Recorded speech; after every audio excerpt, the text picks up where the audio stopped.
For many, February is a month symbolizing romanticism. Hence, while reinvigorating the video summaries project and re-looking into the female protagonists of Tagore, we thought of presenting Lavanya.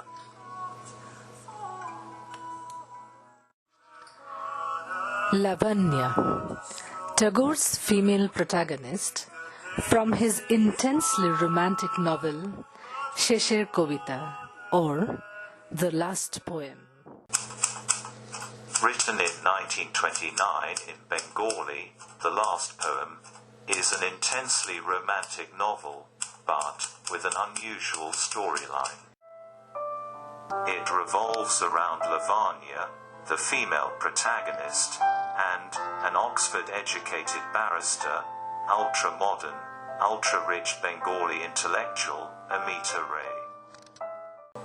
It was also during this period, which is more than a decade after Tagore was bestowed with the Nobel Prize in Literature, that he became a towering presence in Bengal.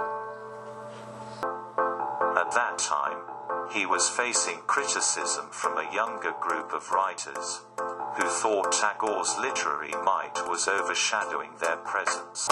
Hence, in 1928, Tagore decided to call a meeting of writers at Jorasako, Tagore's ancestral home, to hear them debate the issues.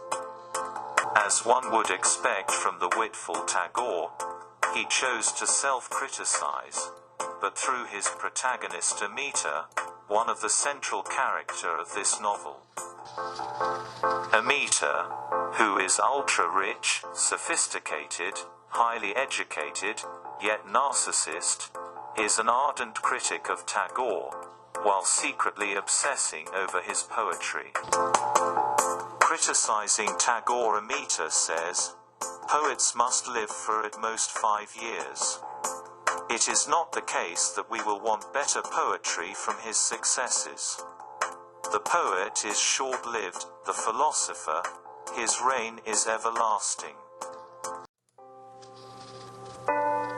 Ironically, every time his anxious critics came together to dethrone Tagore's flawless writings reinstated his literary might, as can be experienced from this remarkably intense novel as well. Shesher Kobita, or The Last Poem, is primarily set in the picturesque hilly Himalayan town of Shillong, northeast of India. Should all the greatness be forgot, and all like some... It narrates the love story of Amita Ray and his lady love Lavanya. Amita is a barrister educated at Oxford, but whose main interest lies in literature. Even though he is an attention-seeking, ultra-rich, highly educated man, he likes to portray himself as a misfit in the aristocratic, westernized society of colonial Calcutta.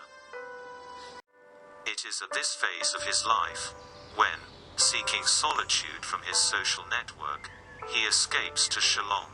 Lavanya, on the other hand, is an elegant, educated, independent, polite and progressive-minded lady, who hails from a middle-class family. Her quiet demeanor can fire up one's imagination while remaining distant and distinct.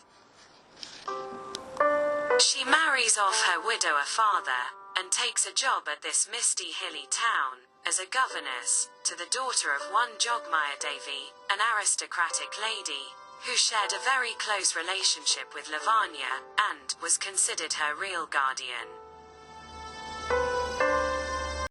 It was a minor car accident that brought the two together.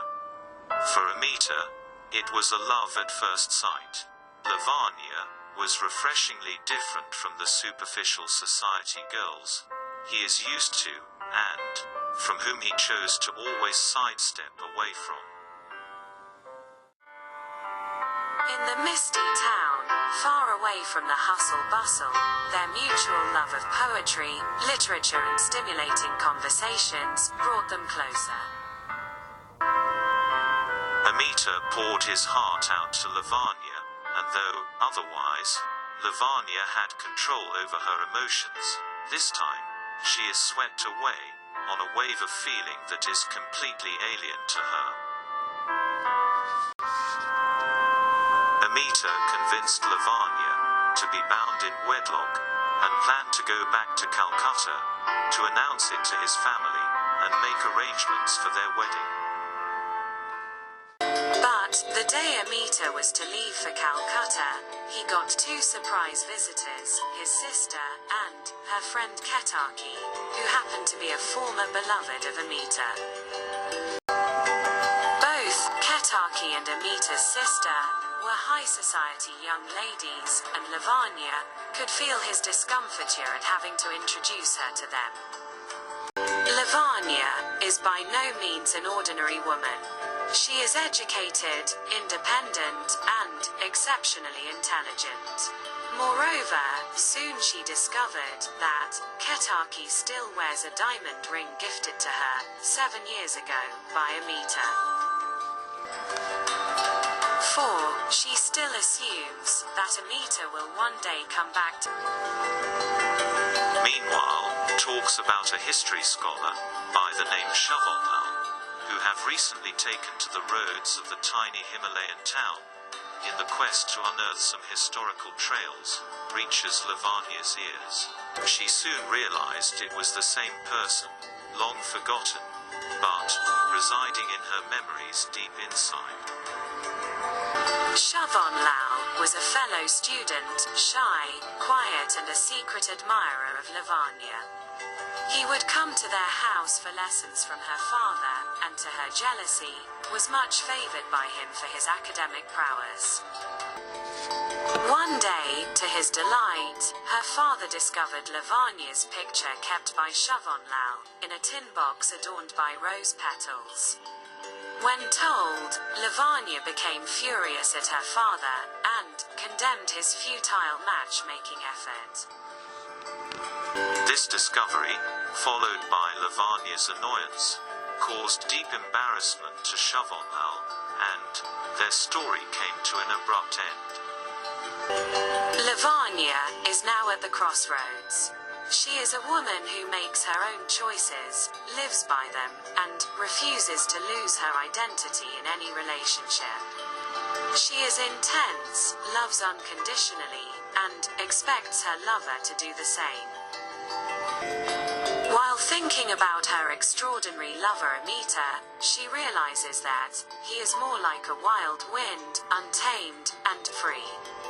He doesn't love to be stagnant or mundane, but a seeker of new experiences. He has painted a picture of what life will be like with her, and he is in love with that image.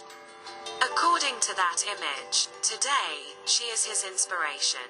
But at some point in time in the future, it might cease to be so. While Amita is captivated with the imagination of their impending engagement and wedding, she finally decides and tells Amita that she senses an immaturity that cannot survive the mundaneness of marriage. The refusal to commit to a relationship has always been a male prerogative. But this was Lavanya Tagore's female protagonist, who is progressive and much ahead of their times.